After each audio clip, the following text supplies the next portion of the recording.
it's Renegade X here, the one that you love to hate, back at it again with another podcast, but this time, this is a different podcast. This isn't the real talk, this is real gaming talk, and I'm here today with my friend Mike, and this time we're gonna talk about why PvP is so popular. So, Mark, I'm gonna let you speak, once I, read this part of the article so you can get your thoughts out first. Then I'll get my thoughts out first. Alrighty. So, proving you're the best. There's something uniquely satisfying about sitting at the top of a leaderboard, be it actually or metaphoric. And that's what PvP games offer. But it's not just about getting there, about unlocking the best equipment and gloating rights. It's also about staying on top of the pile for as long as you can. Written somewhere in the genetic code of a lot of gamers. Burnt in there by the dull glow of countless arcade high score tables lies the desire to see their name next to a number one. PvP games know that, and that's what they feed on. To all intents and purposes, their ego crack, inciting you in for the last hit. One last chance at the big time. So, Mike, what do you think about that? To be perfectly honest, I think it is more ego-driven than anything. Me, myself, I've not been the one who wants to see my name on the top of anything, rather than just be with a team or a group of people who have achieved something great. So it's not an individual aspect for me, but more of a team-based or family-based type mentality for me. Okay. See, I'm going to say something about the written somewhere in the genetic code of a lot of gamers. The way I see that is basically, I see that in a psychological way. Basically, sure. humans are competitive by nature. So when they talk about they want to see their name next to number one, it's already in their psychology. Like, hey, I'm trying to get the best this. I'm trying to outshine this. I'm best in so I'm the best.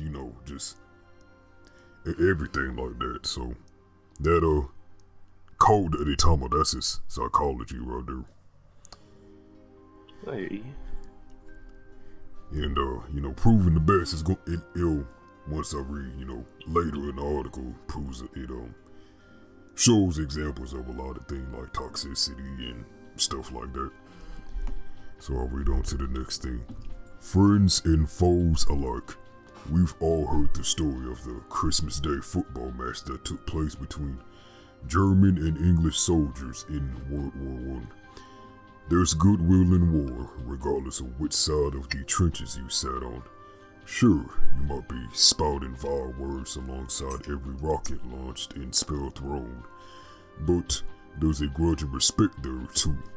And when the round's over or the battle's been won, you get mercilessly mock your dear sweet friends about their ineffective strategies and poorly planned counterattacks. Just don't get upset when they're doing the same to you. So what do you got to say about that, Mark?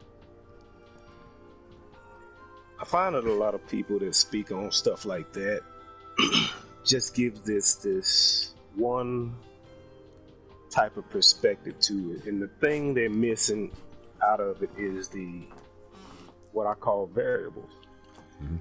They speak like, hey, that, like you just say, people speak on it, but that's not always, coming from a good place. Mm-hmm. People will speak on what you talk about, not always to help you, but sometimes to mock you. Mm-hmm. To show that your plans were inferior, not in to help you to make them better, mm-hmm. but just to show that you are inferior. Mm-hmm. And that is what bothers me the most, because like you can't You can't help your buddy out if all you do is mock him. Yeah. And you hear the things like hate makes me great. No. Hate is a negative driving force. You can take hate and drive yourself, self-motivate yourself to improve. Or literally, you can succumb to the hate and begin to hate back. You see what I'm saying? Mm-hmm. So hate does not make you greater. Hate is an influence. And how you take that influence is the deal. So in this scenario, like, based upon how the person approaches, like, criticism, it can have a negative or a positive response. And so it's really not a good or bad thing based upon how it's given, but how it is responded to. That's the thing. I made a video a long time ago. It was called, "Instead of belittling, why don't you help the person improve?" Because belittling them, that's not going to help anyone, really. Matter of fact, you're going to make the person mad at you for belittling them instead of helping them improve on things. Because I've seen some videos, they send, their gameplay of a match, and, they criticize, and, they say, you could have did this, and you could have did that, could have did that. But they didn't say it in a disrespectful way. They're saying it, like, to really help you improve. Like, I don't have any problem, helping someone in a video game. I really don't. Because I helped a friend on my PlayStation or friends list on a Warframe, and now he's about as good as me now. In a couple of months, too. I hear you. I helped him in that game because, Warframe doesn't really tell you what to do, so I had to look online for information. And when I invited my friend to Warframe and he started playing, I guided him, as best as I could. On the other half of when I wasn't guiding him, I told him, hey man, I'll send you some links to some of the videos that I watched, and you can, get the information from there. And see, there's the big difference, though. That's what I'm talking about earlier. Like, for you not only, like, showed him where he was going wrong, you showed him also where he can go right. You see what I'm saying? Mm-hmm. A lot of people just want to spit that negative, and they think, he's trying to help you. Well, you didn't show any way that this person could get better. You only spoke down about what they were doing. You didn't say, okay, well, here's a better way. And that, that goes beyond just gaming. That's life too. I hear a lot of people speaking about, hey, well, this community's doing this wrong, y'all doing this wrong, and you're eating wrong, but nobody really, well, not many people really saying, well, here's a better way. Yeah. So I respect you on that regard, because you have that. You speak not only, hey, this is not the most effective way, here's a better way. Or, here's a video that'll show you how to do that a little bit better. You show them ways and paths that they can take to improve, not just sit there and talk down on them every time they mess up. You know what I'm saying? Mm-hmm. I hear you. Is there anything else you want to say on that part of the paragraph? Or am I good to move on? Just this one last thing, like that. Mm-hmm.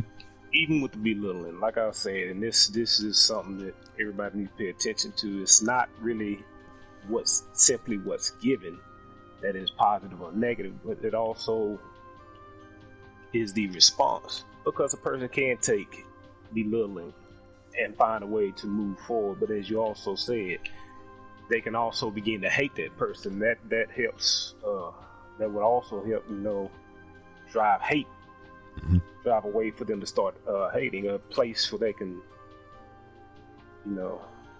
just start hating. Yeah. They can start hating, or they can just get better. Mm-hmm. I jumbled that up. You can edit that out. No, it's all good. It's all good. I mean, You hear me, stutter and all that. I stutter more than Punky Pig. Did it. That's all, folks. Hey, man. It's all good.